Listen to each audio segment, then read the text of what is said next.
All right, everybody, welcome, welcome, welcome. I'm so glad you're here. This is the Raw Chat, my wonderful interviews with inspiring leaders on how to lead effectively in complex and uncertain times and be resilient. It's a 30 to 40-minute format. I'll introduce our incredible guest today, and then we'll go back and forward just like a chat, like we were all in the living room, sipping a glass of wine or drinking a cup of coffee, or whatever your favorite beverage is. And I'll ask my guests a couple of questions. At the end, we'll set aside a few minutes for Q&A. So if anything comes up and you'd love to ask Ray, be sure to drop it in the chat.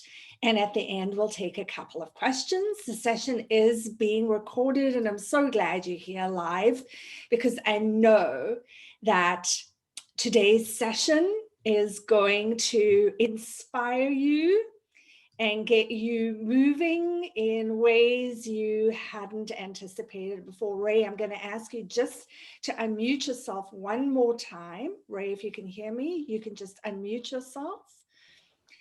So my incredible guest today is the Ray Belton. Now, for those of you who know him, you know Ray is a man of many talents and skills.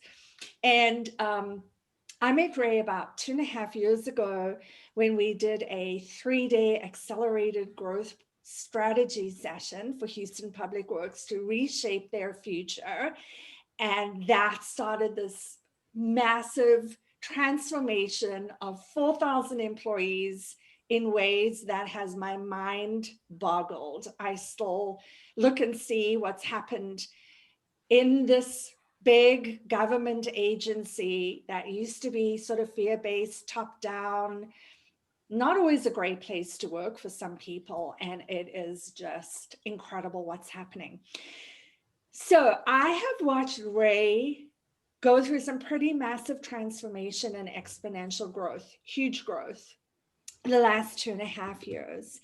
And as we've gotten to know each other, he shared more and more with me about his incredible story and some pretty unimaginable hurdles, obstacles, experiences that he's had along the way that have accelerated his growth and had him develop an incredible strength and level of inspiration that's helping 4,000 employees at Houston Public Works really shift their attitude and come to work more engaged, more focused, more accountable, more excited.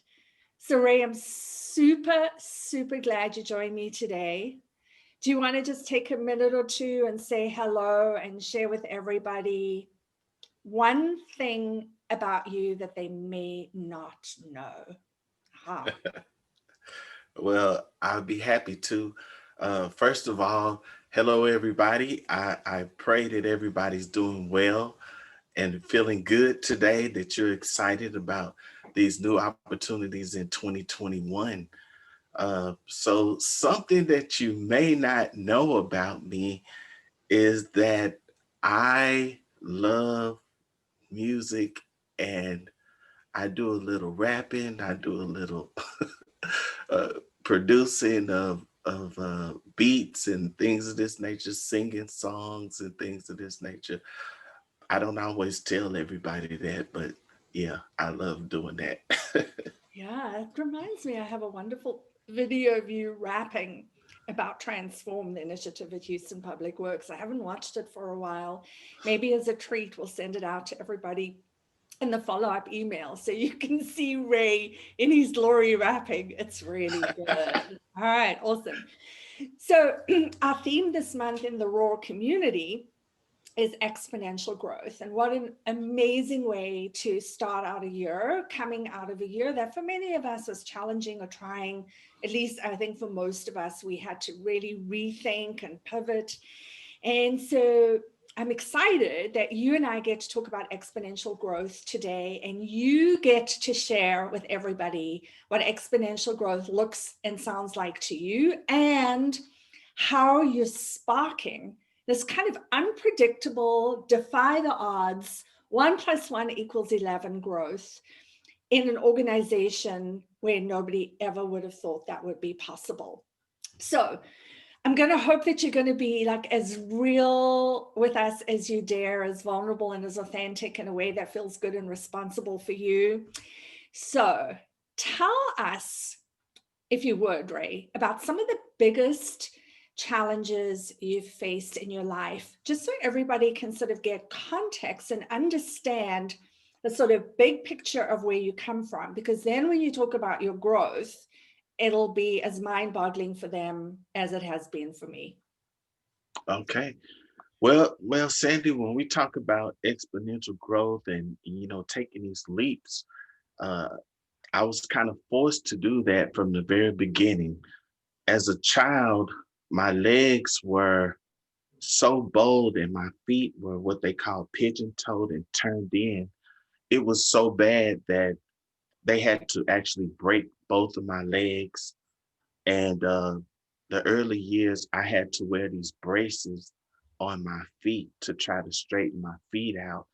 And so instead of walking, I would leap around, I would jump around. So I really started leaping from a child. But throughout my life, I endured quite a bit. And, I was homeless at one time. One of the biggest struggles that I had to go through and challenges in my life was that I spent 9 years in the correctional facilities here in Texas, 9 years in prison. Um, in the housing crash of 2008, I went through a lot of financial hardship during that time. It hurt me and my family quite a bit. And probably the hardest thing for me just happened last year when I lost my son. He was my firstborn, my only son. I have two other daughters. And as recent as a couple of weeks ago, my entire family caught COVID. So that's not everything, but those are some of the big ones that have created big challenges for me, but nevertheless have helped me to grow as a person and as a leader. Yeah, wow. That's just a lot of history. Everybody has a history and a story. And when you have over time shared with me bits of your story, and then most recently the tragedy around your son, one of the things that, always astounds me about you and, other people, you model so well, no matter what comes at you, you stay focused and inspired, and you seem to grow stronger. And I saw that especially when your son, what happened with your son. So just for context, for those of you who don't know, Ray is a senior project manager for Houston Wastewater, and very beloved and very respected in the city of Houston and Houston Public Works. And he also was nominated the sort of leader of this big transformation initiative that we're doing at Houston Public Works, which in itself, I think, is a full-time job. So Ray and I get to work a lot together as we sort of craft and implement this very big picture transformation of the culture. So Ray, as you talk about some of the challenges you faced, what are the habits or skills that you've cultivated over the years through all the ups and downs, these big experiences, that have given you the strength to keep rising up over and over and just getting better, stronger, more inspiring? How do you do that? Well, actually, the credit starts with my mother. My mother raised me. She was a single mother. And, we faced a lot of challenges. And she was an example that showed me, you just have to have this work ethic, that you're going to do whatever needs to be done, go above and beyond, never do just enough, always do more than enough. And in the face of anything, she had so many challenges. She just showed me that you don't quit, that you just don't give up. It's not an option. That you just have to keep moving forward, and I knew what kind of sacrifices she was making to help raise me. And that showed me that, no matter what you're going through, I knew she was going through a lot, but she kept pressing forward to raise me and give me some kind of a life, to have some kind of a future. And so that's something that has stuck with me throughout the years. But I think as I grew older and I matured, one of the things that truly helped me to overcome in all of these situations was the ability to, what I call, manage contradiction. Mm.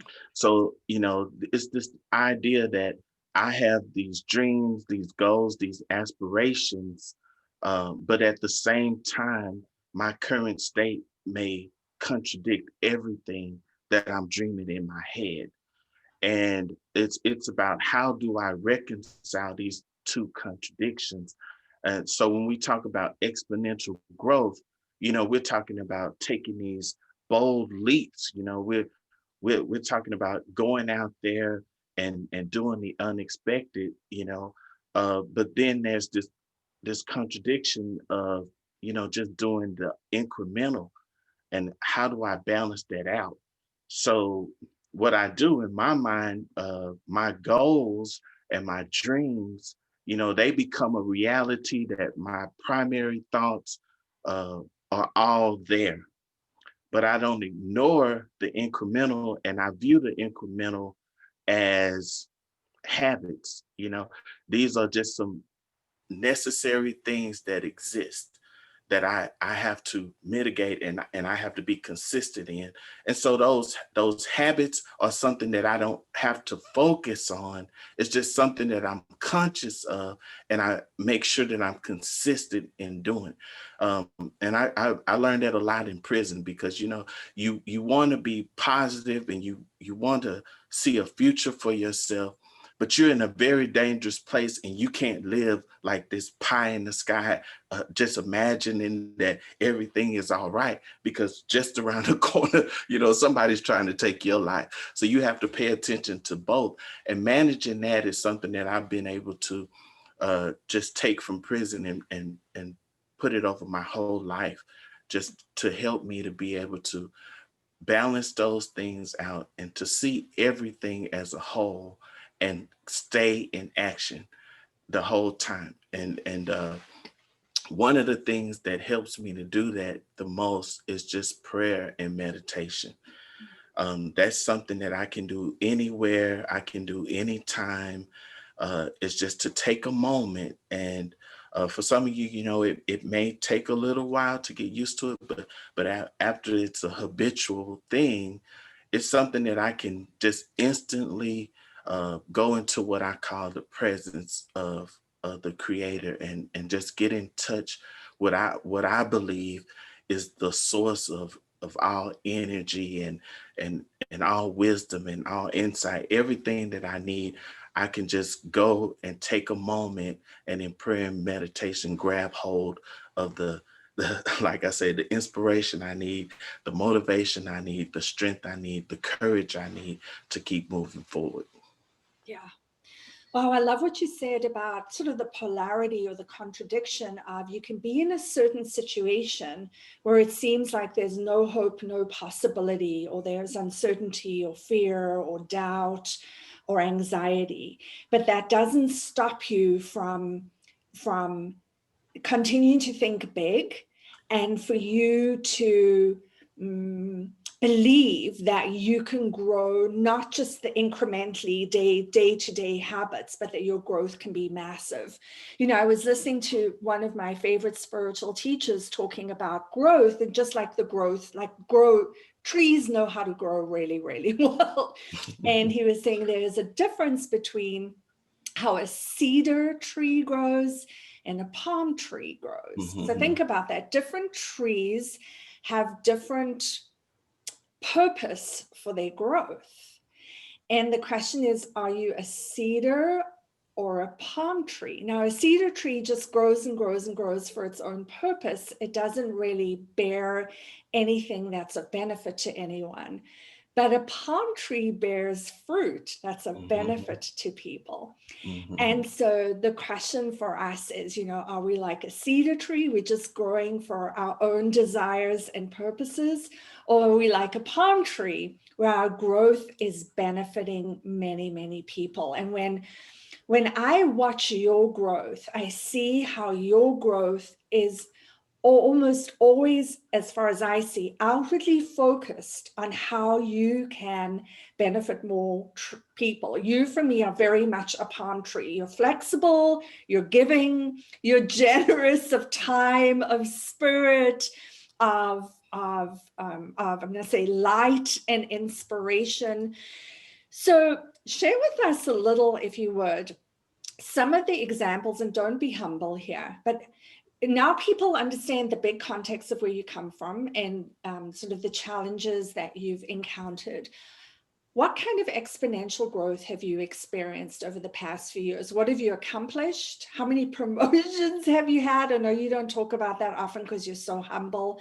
How many people have you helped along the way? And I know that when you share this, you're not going to be sharing it from an egotistical point of view, but I'm asking you to share it to inspire all of us that our growth is not just for ourselves, and by the way, our growth comes from what we choose, not what others choose for us or our environment chooses for us, right? That's really important because sometimes we get caught up in goals and growth because we feel like we should or we ought to or we have to or we're expected to. But I see your growth coming from inside of you and always with the intention to serve and benefit others. So give us some examples of the kind of unexpected, unimagined, illogical, nobody ever would have guessed kind of growth that you've experienced the last couple of years. Okay. Well, I think a story will kind of explain it. I remember being called into the office of our, at the time, I believe we called him the chief of staff, and he called me in and he said, Ray, I want to know how to reproduce the magic that is you. And I was like, okay, what are we talking about? And he said, well, Ray, maybe a year ago, we had no idea who you were. We didn't know anything about Ray Belton. And all of a sudden you're a superstar in this department. and you're making such a big difference in the department. We want to know how do we make that happen for everybody in our department? And that was very humbling. But I told him, this is who I've always been. So I came into the city as a trainee, you know, seriously entry level, as entry level as you could be. And over the years, I've had 6 promotions, which equates to around 21 different pay grade increases. I went from a pay grade 6 to now being a pay grade 27. And I believe it's, as you said, it's my desire to help other people. So, I know I can't put into numbers how many people I've helped, but when anybody asks me what I'm most proud of, that's what I'm most proud of, is that from the time I became a leader in this organization, everyone, there's a couple of exceptions, but everyone who's ever worked for me, they have all grown. They've all become leaders in the organization. And that's something that I'm proud of. But I kind of realized, going back to prison, I realized and I accepted that I have influence in this world and that I could make a difference in this world. And when I did that, I also committed to doing it without any kind of validation or reward. that this is who I'm going to be. This is what I'm going to do. And so every day I just wake up with that type of attitude that I act as if I haven't helped anyone. And so now I need to be excited about the opportunity to change that one day at a time, to go out there and make a difference in somebody's life. And I think that is what people sense, and that's the magic that he was talking about. Yeah, well said. It's so true. And I think when our intention and desire is to reveal as much light and as much good for as many people as possible, that we're given the energy, the inspiration, the clarity about how to do that, and we get blessed over and over. And I think you're such a great example of that. So let's switch to the big picture, to how are you transforming Houston Public Works and helping to inspire 4,000 employees to really step up, to up their game to what we call roar with purpose and passion, and come with a new level of energy, engagement, ownership, respect, unity. So tell us, take a couple of minutes and share with us. I know we could speak about this for hours, but one or two things that you're doing to help this transformation of this incredible organization. Well, for me personally, it's about being myself. But strategically, it really comes down to helping everybody to buy into a purpose. You came in and you've given us such great tools with your resilience at work program, your role program. It has been so pivotal in being able to create this change, be able to bring us together to end these silos and unify us. But applying those principles that you've taught in this program to a purpose, and connecting everybody to truly Velcro to the purpose. And that is, together we create a strong foundation for Houston to thrive. So, I push that, I push that, I push that. You mentioned some of our 5 to Thrive values as well. Uh, Teamwork, integrity, ownership, communication, and respect. Just pushing and communicating these things in such a way that the employees, that everybody feel that it's real, that it's not just, some words on a plaque, just some words on the wall, but this is real. This is who we are, and creating a picture, creating a vision of what that feels like. So it's one thing to read that we can be change agents for the 4th largest city in the country, and it's one thing to read about being respected on the job and so on and so forth.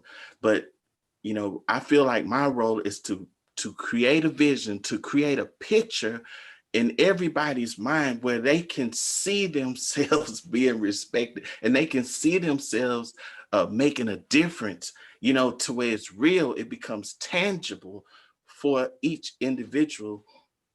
I think that's my key role.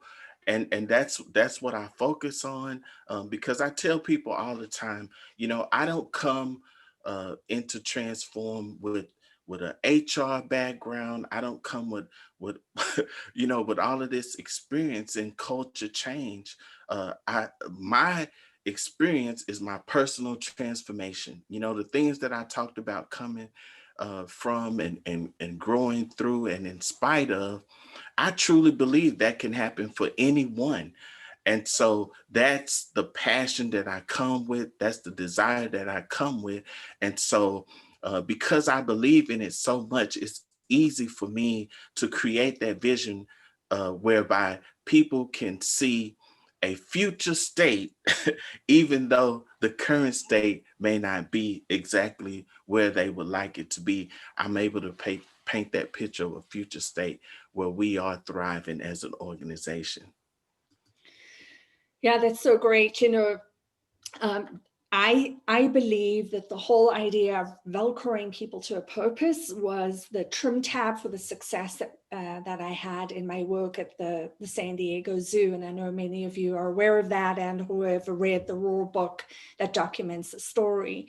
And you know, lots of people, lots of companies talk about the importance of purpose and rallying everybody around the purpose. And I mean, there are books about it. There are tons of speakers, there are seminars, there are webinars. But you can never fully appreciate the power of it until you do it, and you do it really well. Because there's something about when people have a common purpose and they're attached to it, head and heart, that gives people clarity, inspiration, direction, energy, and creates a movement. And I saw that in the work I did with San Diego Zoo, and now with you all at the City of Houston. It creates a momentum that once it's sort of like that tumbleweed, once it starts going, then you cannot predict how fast it's going to grow and where it's going to go. So it's like it just catches on fire and it takes off, because I think as human beings in general, and especially now in this current world that we're living in, we're all hungry for that anchor. We're hungry for something to be attached to that's meaningful, that's worthwhile, that gives us a sense of hope and optimism. So I'm so inspired by that. So we're kind of coming up to a 30-minute mark, and I just want to wrap up with one last question. Then if anybody has a question for Ray, feel free just to drop it in the chat, and we'll take one or two questions before we wrap up. And my last question to you is, what is the one thing you would tell people about how to defy the odds, to overcome whatever challenge they're facing, and that set themselves up for exponential growth? Ironically, you kind of set the stage for it. That one thing I would say, if you want to defy the odds in your life, you do so by improving the odds in others' lives. You know, life is interdependent, so no one is going to overcome and succeed by themselves. And if you think you are, and you think that by yourself you're just going to figure out how to overcome all these odds, I admire you, but you will hit that wall that you can't overcome. You will need other people. And so in what you do every day, if you realize, if I can create value for other people, it's going to help me in the long run to overcome, because I truly believe that life reproduces after its own kind. Whatever you put into life, it's going to come back. And so if you are empowering people daily, then that same empowerment is going to come back to you, and to help you to overcome whatever it is in your life, help you to thrive in life. And so being able to understand that and to commit to that will get you through, because there's I think 2020 showed us that you'll never anticipate everything, and when you meet your boundaries, you'll be able to draw on the energies, the talents, the strengths of others around you to push you past what you thought was your limit and to greater heights and to greater growth. Amazing.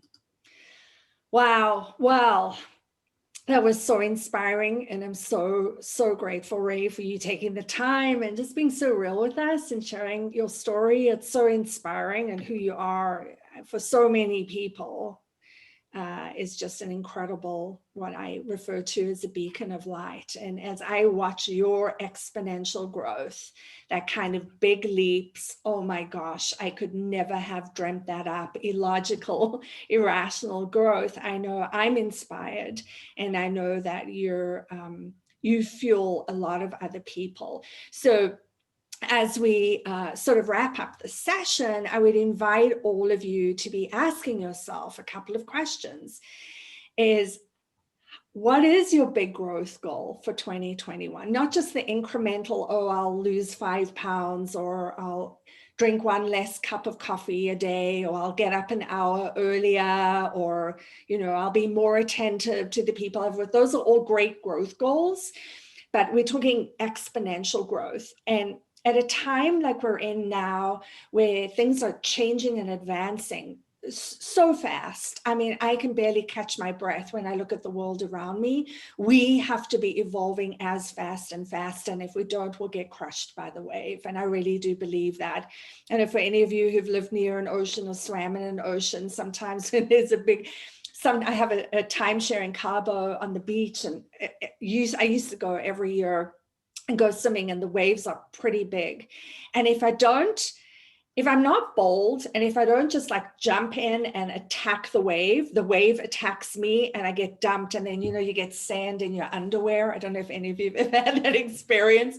And one thing I've learned about waves is you got to like get over the top of it. You got to like really take it on. And I think life is like that, especially now. We've got to be bold. We've got to think big. We've got to really stretch ourselves. So what is your big exponential growth goal for 2021? And are you going to be like the cedar tree that just grows for your own sake and your own benefit? Or are you going to be like a palm tree to make sure that your growth is benefiting other people? And then get in action. And thanks, Elizabeth. She says she's a palm tree. She is indeed. And I want to invite those of you who aren't already in the Roar community to come and join us. So the Roar community is an online community where leaders from all different industries come together to learn and to grow exponentially, to support, encourage, and inspire each other. It's like a community, imagine, of like-minded people committed to growing your ability to lead effectively in this party crazy world that we're living in. Your first month is always free, and you can always cancel whenever you want. And if you're not already part of the community, please be sure to log on and give that a try and share it with people who you know. So I want to thank you all so much for joining us today. Ray, you're an absolute gift. So grateful for your inspiration, and with your permission, we'll send everybody a copy of this recording and the rap song that we have of you on video. So I think that will be very fun for everybody. So thank you all. And here's to a year of unbelievable growth. When you end the year in December and you look back over 2021, you want to be able to look back in awe and wonder and say, oh my gosh, look how I grew. Look how much value I added. Look how much stronger, wiser, and more inspiring I am. And to be able to have this deep sense of fulfillment that gets you out of bed every morning with a roar. Thank you all. It was so great to see you, and have a really big growth year ahead of you. Thank you, Ray. Thank you, Sandy. It was a pleasure.